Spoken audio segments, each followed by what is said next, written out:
మీకుండే ఎటువంటి గ్రహ బాధలైనా గృహ బాధలైనా శాశ్వత పరిష్కారం కోసం సంప్రదించండి శ్రీనివాస జ్యోతిషాలయ. సార్ నమస్తే. నమస్తే. సార్ మేడ్చర్లో అమ్మ కొడుకు కూతురు ముగ్గురు ఒక పాడు పని చేసి దొరికిపోయారని వార్తలు కూడా వచ్చినాయి. అసలు ఏం చేశారు, అసలు ఏం జరిగింది?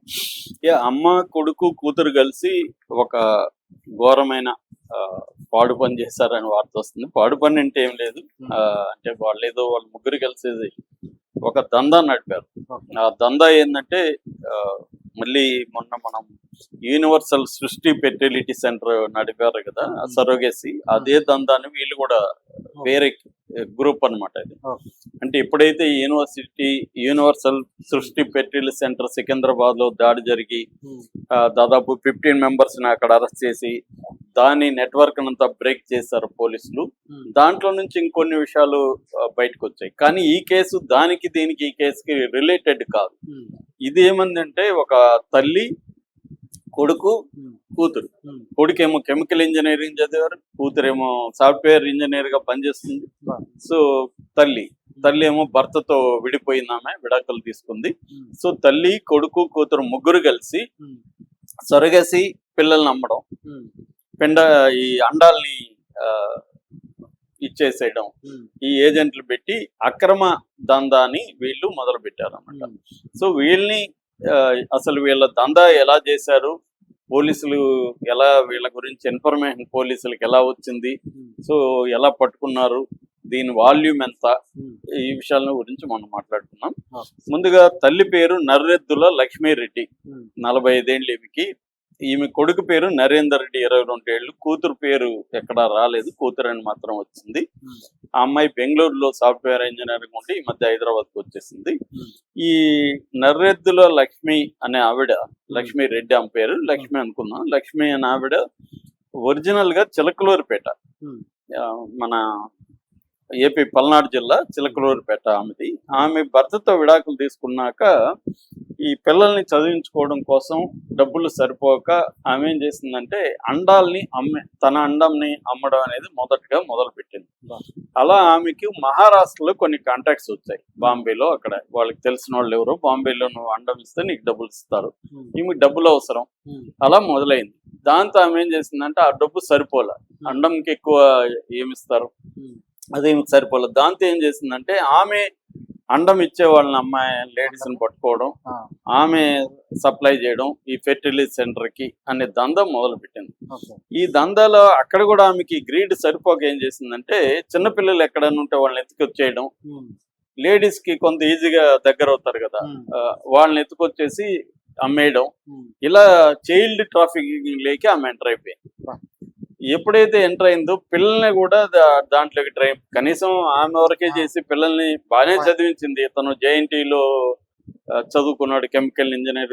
పాప కూడా ఇంజనీరింగ్ చేసింది. వాళ్ళు నిజానికి సెటిల్ అయినాక ఈమె కూడా ప్రశాంత్ సెటిల్ అయిండదు. మరి క్రైమ్ కి అలవాటు అవ్వడంలో డబ్బు ఉంటది, థ్రిల్ కూడా ఉంటది కదా. సో అలాగే ఈమె చేయడం మొదలు పెట్టింది.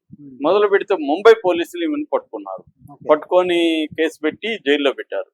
ఆ జైల్లో నుంచి బయటకు వచ్చింది. ఈమెకి ఎందుకంటే ఈ కైండ్ ఆఫ్ స్మగ్లింగ్ దందాలు అలవాటు అయిన వాళ్ళకి ఇవన్నీ ముందే ఐడియా ఉంటది. ఎవరోని ఎలా మేనేజ్ చేయాలి, డబ్బులు ఎక్కడెక్కడ ఇవ్వాలి, ఇవన్నీ తెలుస్తుంది వాళ్ళు. అలాగా ఆమె మొత్తానికి జైల్లో కూడా కొంత డబ్బులు చల్లి జైల్లో కూడా మినిమం సౌకర్యాలు తీసుకుంది. జైల్లో కూడా పరిచయాలు వచ్చాయి. అలాగే అక్కడ జైల్లో కూడా కొంత ఆంధ్ర వాళ్ళు మిగతా రాష్ట్ర వాళ్ళతో ఆమె ఒక నెట్వర్క్ వచ్చింది. సో దాని నుంచి అక్కడి నుంచి వచ్చి ఈసారి అడ్డాని హైదరాబాద్ షిఫ్ట్ చేసింది. సుజాత సర్కిల్లో న్యూ మాణిక్య నగర్ దగ్గర ఆమె ఒక సపరేట్ బిల్డింగ్ ని సొంత, అప్పటికే డబ్బులు ఉన్నాయి ఆమె దగ్గర, ఒక బిల్డింగ్ కట్టింది. ఇండిపెండెంట్ హౌస్ కట్టించుకొని, కొడుకు కూడా ఇక్కడే చదువుకుంటున్నాడు కాబట్టి ఇక్కడ షిఫ్ట్ అయిపోయి ఆ బిల్డింగ్ లోనే దందాలు మొదలు పెట్టింది. ఇటు కర్ణాటక, ఇటు మహారాష్ట్ర, ఆంధ్రప్రదేశ్, తెలంగాణ ఈ రాష్ట్రాల్లో ఏజెంట్లను పెట్టుకునింది. ఏజెంట్లను పెట్టుకొని వీళ్ళు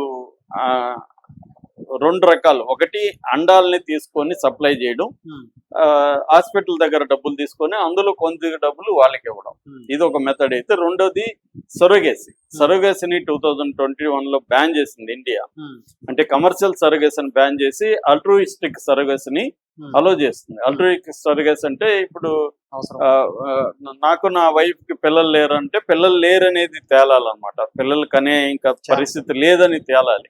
అంతేగాని పిల్లలు కనే శక్తి ఉండి కూడా అందం చెడిపోతున్నాను ఇంకోటి అంటే అది కుదరదు. ఓకే. నిజంగా పిల్లలు నేను తేలినాక మా బంధువుల్లో ఒక అమ్మాయి, ఆ అమ్మాయికి ఆల్రెడీ బెడ్ పట్టు ఉండాలి, అమ్మాయి ఆరోగ్యంగా ఉండాలి, ఆ అమ్మాయి విల్లింగ్ గా ఉండాలి, వితౌట్ మనీ విల్లింగ్ గా ఉండి మా కోసం బెడ్ పుట్టి నేను కనిస్తాను అనుకున్నప్పుడు సరగేసు ద్వారా అమ్మాయికి స్పెర్మ్ని అమ్మాయికి పంపించి పెన్నంలో ఇచ్చేసి అండంలో దాన్ని బిడ్డ పుట్టించుకోవచ్చు. దీన్ని అల్ట్రుయిస్టిక్ ఇది అంటారు. దీంట్లో కూడా కండిషన్స్ ఉంటాయి, పర్మిషన్ తీసుకోవాలి, ఇవన్నీ చేయాలి.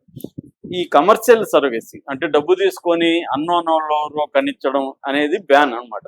కానీ వీళ్ళు ఏం చేస్తున్నారు, కంటిన్యూ చేస్తున్నారు ఇదే పద్ధతిలో, ఎవరికి చెప్పకుండా పుట్టించేసుకోవడం ఇవి చేసుకుంటా ఉన్నారు. అలాగా ఈమె ఏం చేసిందంటే చాలా మంది విమెన్ ని పట్టుకురావడం, సరోగసీ 20 లక్షలు 30 లక్షలు తీసుకోవడం ఇలా చేస్తున్నాడు. ఈమె మొత్తంగా హైదరాబాద్ లో 6 ఫెర్టిలిటీ సెంటర్ తో టైఅప్ అనమాట. ఈమెకి హెడ్జ్ fertility centre Madhapur, Anu test tube Somajiguda, ఫెర్టిఆర్ BHEL, Amulya IVF, Sri fertility centre, IVF IVF మొత్తంగా 6 ఫెర్టిలిటీ సెంటర్ తో టైఅప్ ఉండి వీళ్ళకి రెగ్యులర్ గా ఈమె ఈ అండాలని సప్లై చేస్తుంది, ఈ సరోగసీ మదర్స్ ని తీసుకొస్తుంది, వాళ్ళకి అటాచ్ చేసి వాళ్ళ మొత్తం ఇదంతా మానిటరింగ్ చేస్తుంది. సో ఇవన్నీ వీళ్ళ కొడుకు కూతురు కలిపి చేస్తున్నారు అనమాట. ముగ్గురు దందాలకు దిగారు. అయితే ఇది పోలీసులకి ఎప్పుడు కూడా డౌట్ గాని అనుమానం కూడా రాలే వీళ్ళ మీద. అయితే అక్కడ చుట్టుపక్కల ఉన్న వాళ్ళకి అనుమానం వచ్చింది, ఏందో ఎవరెవరో వస్తుంటారు పోతుంటారు ఇంటికి, అదేమి కమర్షియల్ సెంటర్ కాదు, ఇల్లుకి ఎవరెవరో కొత్త వాళ్ళు రావడం, హిందీ వాళ్ళు రావడం, మరాఠీ వాళ్ళు రావడం, కన్నడ వాళ్ళు వచ్చి అడగడం, ఏంద్రా ఇది ఏదో సంథింగ్ ఇక్కడ ఏం జరుగుతుంది అని వాళ్ళకి అర్థం కాలేదు. కానీ ఏదో జరుగుతుంది అని చెప్పి వాళ్ళల్లో ఎవరో ఒకరు పోలీసులకు ఫోన్ చేశారు, సార్ ఇక్కడ ఏదో సంథింగ్ జరుగుతుందని.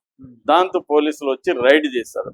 రైడ్ చేస్తే పోలీసులకి రైడ్ చేసింది వచ్చి షేక్ బషీర్ పేట పోలీస్ స్టేషన్ వాళ్ళు, పేట్ బషీర్ బాద్ అనమాట. అది వాళ్ళు, తర్వాత ఎస్ఓటి స్పెషల్ ఆపరేటింగ్ టీమ్స్ అంటారు వాళ్ళు, తర్వాత DMHO district medical health officer Uma Gauri, DCP Koti Reddy, వీళ్ళందరూ కలిసి దాడి చేస్తే ఇంట్లో వాళ్ళకి గర్భధారణ మందులు, హార్మోన్ ఇంజెక్షన్లు, కొన్ని బాండ్ పేపర్ల అగ్రిమెంట్లకి, ప్రామిసరీ నోట్లు, 6,40,000 క్యాష్, డీటెయిల్స్ అంతా ఉన్న కొన్ని ఫైల్స్, ల్యాప్టాప్ లో డీటెయిల్స్ ఇవన్నీ దొరికాయి అనమాట. దాంతో తల్లి కొడుకుని, కూతురు ఎస్కేప్, మిగతా వాళ్ళు కూడా ఎస్కేప్, తల్లి కొడుకుని అయితే అరెస్ట్ చేశారు. ఈ ఫెర్టిలిటీ సెంటర్ల మీద కూడా కేసులు పెట్టి వాళ్ళని కూడా విచారిస్తున్నారు. ఇంకొన్ని అరెస్టులు కూడా అయ్యే అవకాశం ఉంది. ఇలాగా తల్లి కొడుకు కూతురు కలిసి చేసిన పాడు పని ఏంటంటే ఈ అక్రమ సరగసీలు చేయడం, రెండోది చైల్డ్ ట్రాఫికింగ్, పిల్లల్ని తీసుకొచ్చి అమ్మేయడం. అంటే చాలా చోట్ల అనాథ పిల్లలు ఉంటారు, లేదా ఎక్కడో ఆడుకునే పిల్లలు, ఇంకెక్కడో మిస్ అయిన పిల్లలు ఇలా ఉంటారు, వాళ్ళని పట్టుకొని వచ్చి ఇచ్చేసేయడం. చాలా మంది ఇళ్ల నుంచి పారిపోయి వచ్చేసే పిల్లలు కూడా ఇలా రైల్వేలలో వీళ్ళ ఏజెంట్లు తిరుగుతుంటారు.